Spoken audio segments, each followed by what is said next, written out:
आज हम एक ऐसे विषय पर बात कर रहे हैं जो शायद हम सब ने कभी ना कभी महसूस किया है, असफलता। और ख़ास तौर पर उसके बाद खुद को फिर से कैसे खड़ा करें। हाँ बिल्कुल। हमारे पास जो जानकारी है वो इसी मुश्किल सफ़र पर रोशनी डालती है। अक्सर लगता है जैसे ज़िंदगी एकदम रुक सी गई है जब कोई बड़ा लक्ष्य टूटता है या उम्मीदें बिखर जाती हैं। ऐसा महसूस करना मुझे लगता है बहुत आम है। बिल्कुल, ये बहुत ही मानवीय अनुभव है। लेकिन सबसे ज़रूरी बात शायद ये है कि असफलता वो सफ़र का अंत नहीं होती। असली मुश्किल तब आती है जब इंसान वहीं पर अटक जाता है। सही। तो आज हम सिर्फ किताबी बातें नहीं बल्कि असल रणनीतियों और शायद सोच में कुछ बदलावों पर चर्चा करेंगे जो इस प्रक्रिया में मददगार हो सकती हैं। अच्छा, तो पहली बात जो सामने आती है वो ये कि असफलता का अनुभव काफ़ी गहरा होता है। ये सिर्फ एक हार नहीं है, ये कई बार आत्मसम्मान पर चोट जैसा है या पहचान के संकट जैसा। हाँ, आपने बिल्कुल सही कहा। जैसे कोई उद्यमी है, मान लीजिए उसका स्टार्टअप नहीं चला, तो वो शायद खुद को उद्यमी कहने में भी हिचकिचाने लगे। ये सोचना कि शायद मैं काफ़ी नहीं हूँ या मुझ में ही कोई कमी है, ये एक बहुत भारी भावनात्मक बोझ बन जाता है।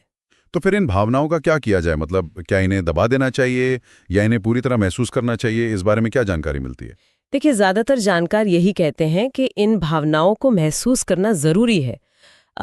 इसे एक तरह का भावनात्मक पाचन कह सकते हैं। भावनात्मक पाचन, अच्छा। हाँ, मतलब दुख है, गुस्सा है या निराशा है, उसे स्वीकार करना, उसे अनदेखा नहीं करना। लेकिन, और ये बहुत महत्वपूर्ण है कि इस अवस्था में फंसे नहीं रहना है। अटकना नहीं है। बिल्कुल। एक अहम बात यह समझना है कि किसी चीज में असफल होना और खुद को एक असफल व्यक्ति मान लेना, ये दो बिल्कुल अलग बातें हैं। आपकी पहचान आपकी किसी एक प्रयास से कहीं ज्यादा बड़ी है। इस सोच को बदलना ही शायद पहला सबसे जरूरी कदम है। ये फर्क समझना कि मैं असफल हुआ हूं, न कि मैं एक असफलता हूं, ये ये बहुत बड़ा बदलाव है। अच्छा, तो भावनाओं को समझने के बाद अगला कदम आता है विश्लेषण का, बिना खुद को कोसे। जी। तो इसमें क्या करना होता है? मतलब क्या सवाल पूछने चाहिए? इसमें ईमानदारी से देखना होता है, जैसे अच्छा क्या गलत हुआ, कौन सी चीजें थीं जो मेरे नियंत्रण में थीं और कौन सी नहीं थीं, और सबसे जरूरी कि भाई इससे सीखा क्या जा सकता है। मान लीजिए कोई साइड बिजनेस शुरू किया, नहीं चला, तो ये सोचने के बजाय कि मैं बेकार हूं, ये समझना कि शायद मैंने बाजार को ठीक से परखा नहीं या मेरी रणनीति में कोई कमी थी। अच्छा। इस तरह का विश्लेषण जो है वो असफलता को एक तरह की सीखने लायक जानकारी में बदल देता है, दोष देने के बजाय। बिल्कुल। तो ये जानकारी मिल गई, विश्लेषण हो गया। अब आता है पुनर्निर्माण, मतलब फिर से खड़े होने का दौर। हाँ, और यहीं से असल मेहनत शुरू होती है। इसे आप ऐसे समझें जैसे किसी घर की मरम्मत हो रही हो। नींव तो वही है, मजबूत है। ठीक है। तो जानकार कहते हैं कि छोटी छोटी जीतों से शुरुआत करें। शायद कोई किताब पढ़कर खत्म करना जो काफी टाइम से अटकी हुई थी, या रोज थोड़ी देर टहलना ही सही। अच्छा, लेकिन ये छोटी जीतें क्यों इतनी जरूरी हैं? क्योंकि बड़ी असफलता के बाद वो आत्मविश्वास बहुत हिल जाता है। हाँ, ये तो है। तो ये छोटी हासिल की जा सकने वाली जीतें वो आत्मविश्वास धीरे धीरे वापस लाती हैं, बूंद बूंद से घड़ा भरने जैसा। और सामाजिक जुड़ाव भी फिर से बनाना चाहिए।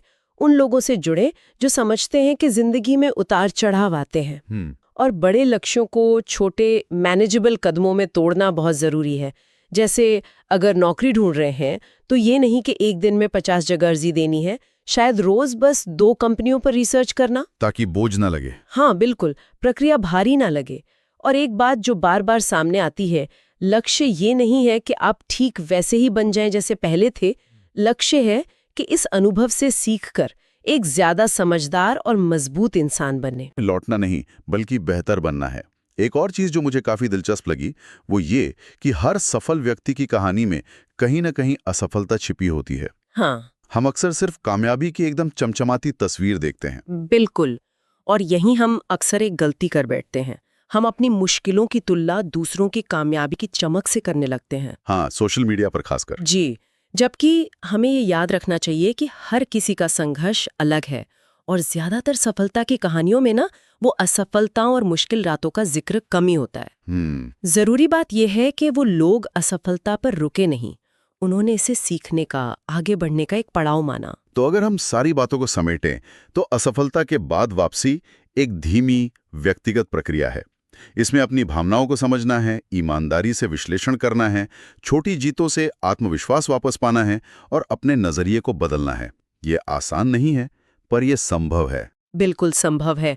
और इससे जो एक चीज विकसित होती है, लचीलापन, रेजिलियंस, वो शायद सफलता से भी ज्यादा कीमती है। सही कहा।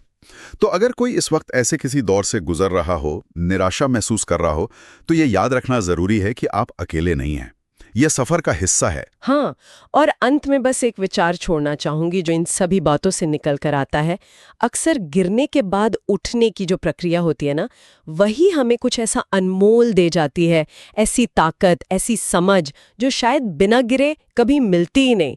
क्या पता कहानी का सबसे अच्छा हिस्सा अभी लिखा जाना बाकी हो।